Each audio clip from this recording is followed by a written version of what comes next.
Olá pessoal, eu sou o professor Wagner da Costa Vieira, já tenho esse canal aqui no YouTube e eu estou gravando esse vídeo, que na verdade serão 3 vídeos falando sobre a função delta de Dirac, sobre as suas formas, suas propriedades e aplicações na mecânica quântica. Essas videoaulas vão servir como pré-requisito para a obtenção da nota na disciplina de mecânica quântica, que é ministrada pelo professor Dr. Samuel Albuquerque. Então vamos lá. Bem pessoal, nessa primeira parte da videoaula eu vou falar sobre a função delta de Dirac, suas formas, propriedades e aplicações na mecânica quântica. Então inicialmente vamos defini-la. Então existe um tipo de função que na verdade é uma distribuição, que é denominada de delta de Dirac. Então vamos aprender a representar uma função que vale 0 em todos os pontos e vale infinito na origem. E ainda assim essa função ela pode ser integrável. Então podemos definir a função delta de Dirac como sendo o limite de algumas distribuições. Por exemplo, vamos considerar a função f de x, que é igual a 1 sobre 2a, se o módulo de x for menor do que a. Isso significa que x é maior que menos a, x maior que menos a e x menor que a. E essa função ela é 0 se o módulo de x for maior do que a, ou seja, se x for maior que a ou x menor que menos a. Representando graficamente essa função, nós vamos obter o seguinte gráfico.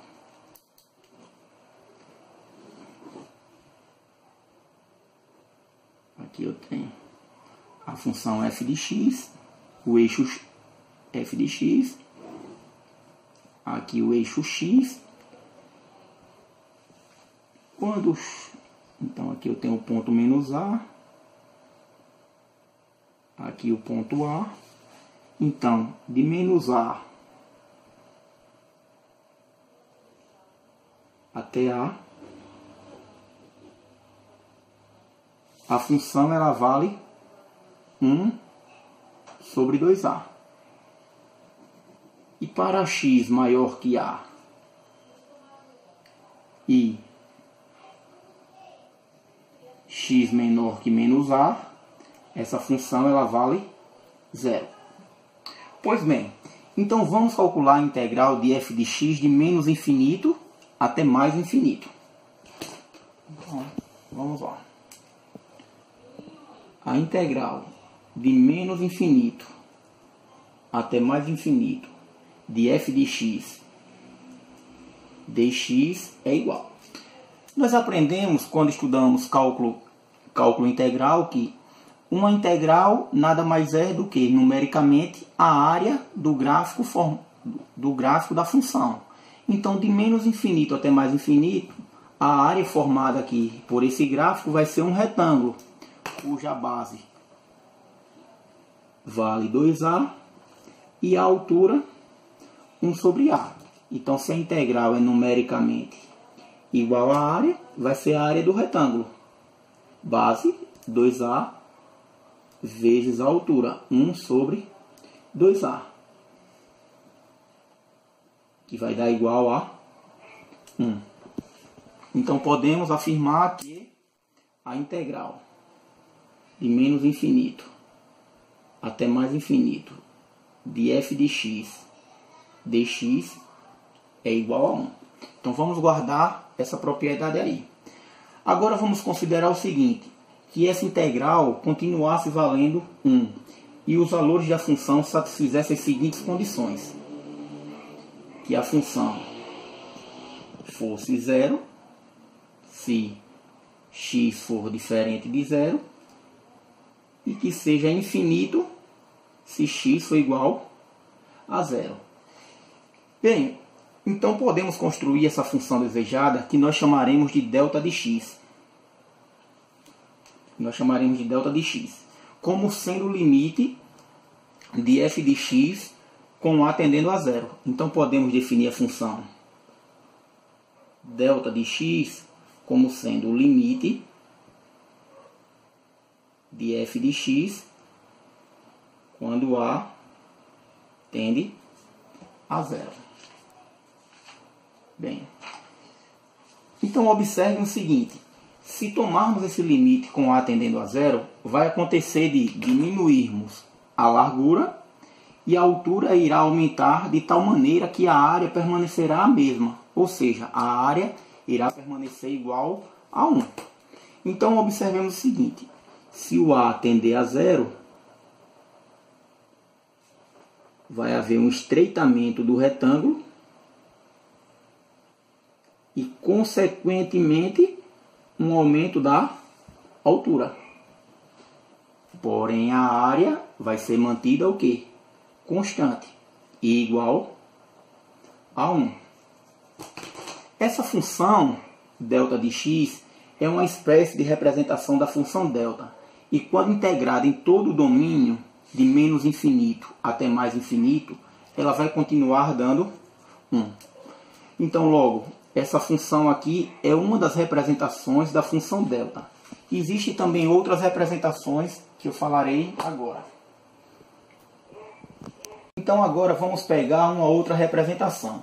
Então, seja uma função aqui, ó, f de x igual a 1 sobre epsilon, raiz quadrada de π, vezes e elevado a menos x ao quadrado sobre epsilon ao quadrado, que é uma distribuição gaussiana. Então, se formos fazer o desenho dessa função, ela vai ter esse tipo aqui, ó.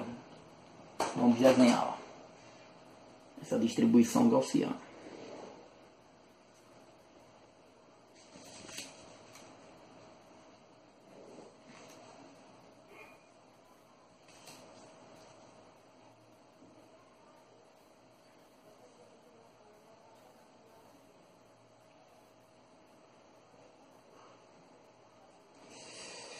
Ela tem um formato, é uma função centrada na origem e tem um formato de sino, ou seja, uma função sinusoidal.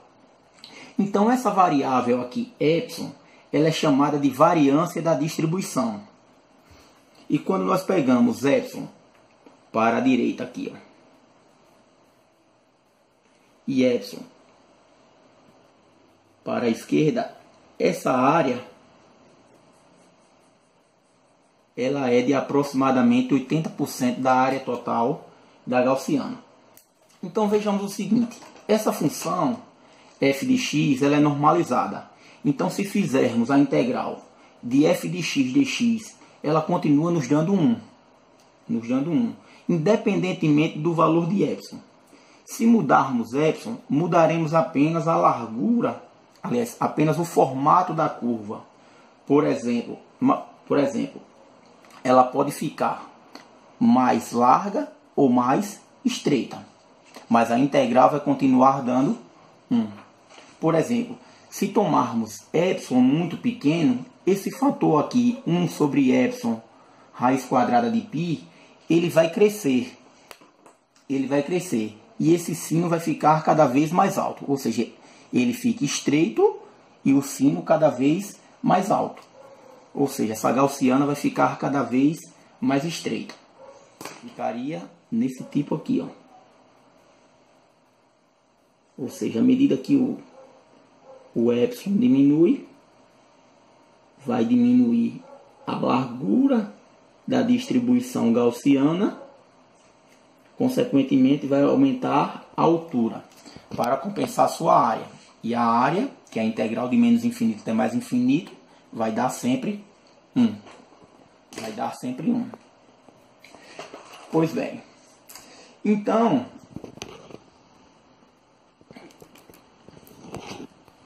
beleza. Então, se pegarmos o limite com epsilon tendendo a zero, essa função irá convergir para uma função delta. Logo, podemos escrever a função delta de x como sendo o limite de f de x quando o epsilon tender a zero. Lembrando que f de x é uma função gaussiana.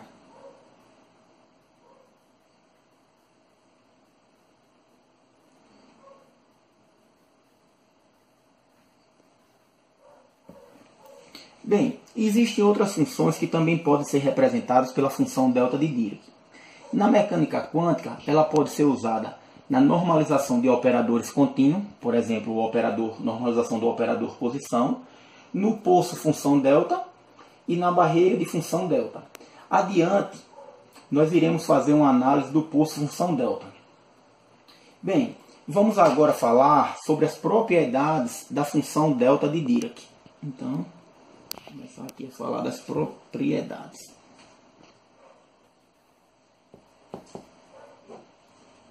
A primeira propriedade é a seguinte: a integral de menos infinito até mais infinito da função delta de x dx, ela é dando continuidade onde tinha parado o vídeo anterior.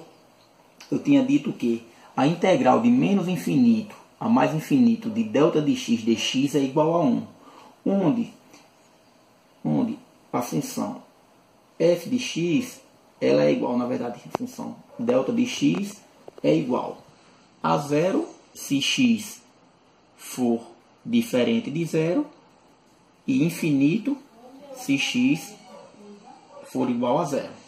Porém, a propriedade fundamental, a mais importante da função delta de Dirac é a seguinte: a integral de f de x, onde essa função f de x é uma função ordinária, multiplicada por delta de x dx, de menos infinito até mais infinito, vai nos dar a seguinte propriedade. Então vamos imaginar aqui, ó, a integral de menos infinito até mais infinito da multiplicação de uma função f de x multiplicado pela função delta de x dx. Vamos ver a propriedade que ela nos dá. Vamos imaginar o seguinte: nós temos que fazer o produto de f de x com delta de x. Mas diante da propriedade de delta de x, esse produto dá zero em todos os pontos, exceto na origem. Porque, vejam, delta de x ele é igual a zero, exceto na origem. Então, se fizermos o produto em todo e qualquer ponto, exceto na origem, isso daqui vai dar zero. Então, vamos analisar o seguinte: analisar na origem. Na origem, nós teremos o seguinte: nós teremos f de x multiplicado por delta de zero. Então, podemos escrever essa integral da seguinte forma, como sendo a integral de menos infinito até mais infinito de f de zero, lembrando que eu estou analisando aqui na origem, vezes o delta de x dx.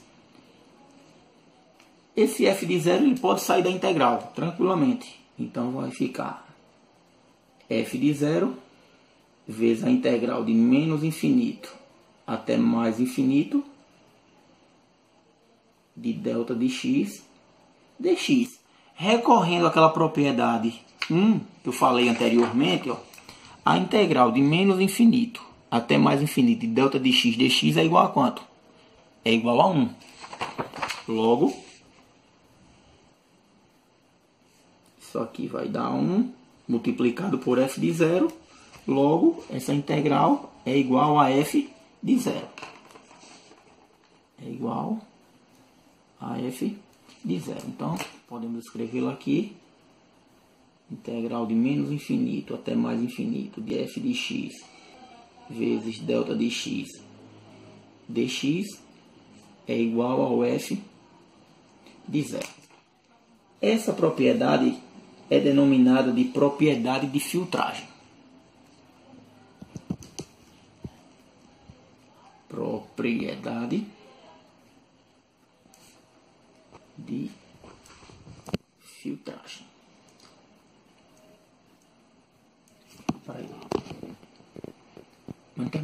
Então, uma consequência dessa propriedade de filtragem é a seguinte: se eu tenho a integral de menos infinito até mais infinito de f de x vezes delta de x menos a dx, isso aqui é igual ao f de a.